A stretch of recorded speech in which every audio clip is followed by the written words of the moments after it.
আজি আমি ৰেসপিৰেশনৰ ইন সামাৰি সংক্ষেপে আমি আলোচনা কৰিম। যোৱা ভিডিঅ'ত আমি কমপ্লিট থিওৰিটো কমপ্লিট কৰিছো। আজি আমি ইন সামাৰি সংক্ষেপে এই সামাৰিৰ পৰা বেছিভাগ কুৱেশ্যন এক্সামত আহিব। দেখা ফাৰ্স্ট আমাক জানিব লাগে ৰেসপিৰেশন আৰু ৰেসপিৰেশন কাক কয় ডেফিনিশন জানিব লাগিব। ফাৰ্স্ট ৰেসপিৰেশন এটা বায়োকেমিক্যাল পদ্ধতি বা প্ৰক্ৰিয়া যত গ্লুকোজৰ ব্ৰেকডাউন হয় কাৰ্বন ডাই অক্সাইড পানী আৰু লগতে শক্তি দ্যাট মিন্স এটিপি উৎপন্ন হয়, তাক কি বুলি কোৱা হয় ৰেসপিৰেশন বুলি কোৱা হয়। এইটো এক মাৰ্কত আহিব পাৰে। The process of breaking down of glucose to release energy in form of ATP is called respiration. আকৌ respiration is a biochemical reaction. এইটো যদি কোৱা শুদ্ধ হ'ব, এইটো হ'ব definition where glucose breaking down and produced energy in form of ATP.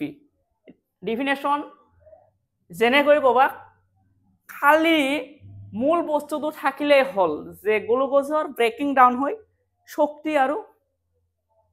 শক্তি মানে এটিপি কাৰ্বন ডাই অক্সাইড আৰু পানী উৎপন্ন হয়। ৰেসপিৰেশন ইজ এ বায়োকেমিক্যাল প্ৰসেস। এতিয়া দেখা ৰেসপিৰেশন কত ঘটে। ৰেসপিৰেশন আমাৰ সেলৰ মাইক্ৰোকন্ড্ৰিয়াৰ ভিতৰত সংগঠিত হয়। ফার্স্ট গ্লুকোজ ব্রেকিং ডাউন হ'ব 3 pyruvate plus 4 hydrogen plus energy রূপে। তার পিছত আমার রেসপিরেশনটো তিনটা খাপত কি হ'ব আমার সম্পূর্ণ হ'ব। ফার্স্ট হ'ব আমার in presence of oxygen, in absence of oxygen and lack of oxygen. এইটো আমি তিনিটা বিক্রিয়া লাহে লাহে সমীকৰণৰ সহায়ত আলোচনা কৰিম। এইটো পৰীক্ষাত আহিবই টাইপস ডিফারেন্ট নাইবা ফিল ইন দ্য ব্ল্যাঙ্কস। তার আগতে আমাক জানিব লাগে সাইটোপ্লাজম কি বা মাইক্রোকন্ড্রিয়া কি।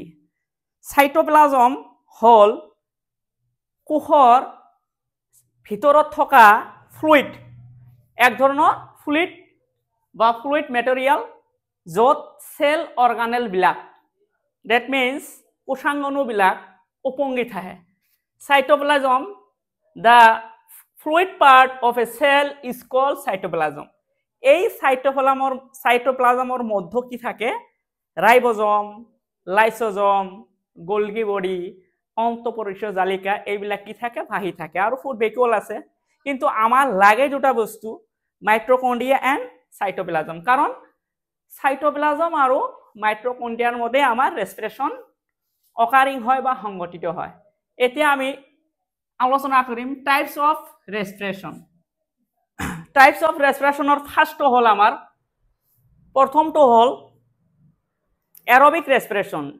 এৰোবিক ৰেসপিৰেশন মিন্স যি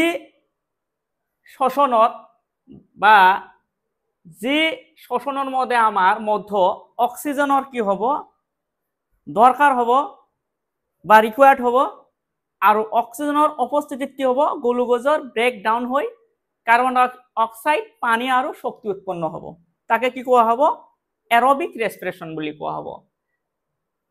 এৰোবিক ৰেসপিৰেশন 6 কাৰ্বনযুক্ত গ্লুকোজৰ অক্সিজেনের উপস্থিতিত in presence of oxygen occurs in mitochondria. মাইক্রোকন্ড্রিয়াত এইটো ভঙ্গন হৈ আমার কার্বন ডাই অক্সাইড 6 water molecule and energy that means adenosine triphosphate হিসাবে আমার 38 এটিপির কি হব উৎপন্ন হব। যিমানে গ্লুকোজৰ ভঙ্গন ঘটিব সিমানে আমাৰ এটিপি আমাৰ সঞ্চয় হব বা স্টোৰ হব। এইটো পদ্ধতি আমাৰ সকলোবিলাক যিবিলাক অক্সিজেনৰ উপস্থিতিত যিবিলাক জীৱে শ্বসন সম্পন্ন কৰে সেইবিলাক জীৱৰ দেহত প্ৰতি মুহূৰ্তত কি হৈ থাকে ঘটি থাকে this process occurs in mitochondria in presence of oxygen আৰু এই পদ্ধতিতে আমাৰ কি হ'ব ম্যাক্সিমাম এনাৰ্জি শক্তি উৎপন্ন হ'ব লগতে এই পদ্ধতিৰ মধ্যে যেটো আমাৰ শক্তি উৎপন্ন হ'ব এই শক্তিটো আমাৰ এটিপি হিসাবে এভৰি সেলে কি কৰি ৰাখিব স্টোৰ কৰি ৰাখিব তাৰ পিছত আমি এতিয়া পঢ়িম এনএৰোবিক ৰেসপিৰেশন ফাৰ্স্ট টাইপ গল আমাৰ এতিয়া সেকেন্ড টাইপ হ'ব এনএৰোবিক ৰেসপিৰেশন এনএৰোবিক ৰেসপিৰেশন দুটা খাবত সম্পন্ন হয় আমাৰ এটো জানিব লাগে অক্সিজেন একেবাৰে নাই in absence of oxygen and lack of oxygen যেতিয়া অক্সিজেন একেবাৰে নাই তেতিয়া আমাৰ ইস্ট সেলৰ মধ্যে ঘটিব এইটো বিক্ৰিয়া বা ফাৰ্মেন্টেশন বুলি কয় ইস্টৰ ফাৰ্মেন্টেশন পদ্ধতি যেতে ইথাইল অ্যালকোহল মানে এক প্ৰকাৰৰ ইথানল অ্যালকোহল বুলি কোৱা হয় ইয়া যেতিয়া গ্লুকোজ অক্সিজেনৰ অনুপস্থিতিত ভাঙন ঘটিব বা ব্রেকিং ডাউন হ'ব তেতিয়া কি হ'ব 2 কার্বন যুক্ত কি হ'ব আমাৰ ইথানল C2H5OH বুলি কোৱা হয় ইয়াক ইথানল বুলি কোৱা হয় আৰু লগতে কাৰ্বন ডাই অক্সাইড আৰু এটিপি উৎপন্ন হ'ব মাস্ট বি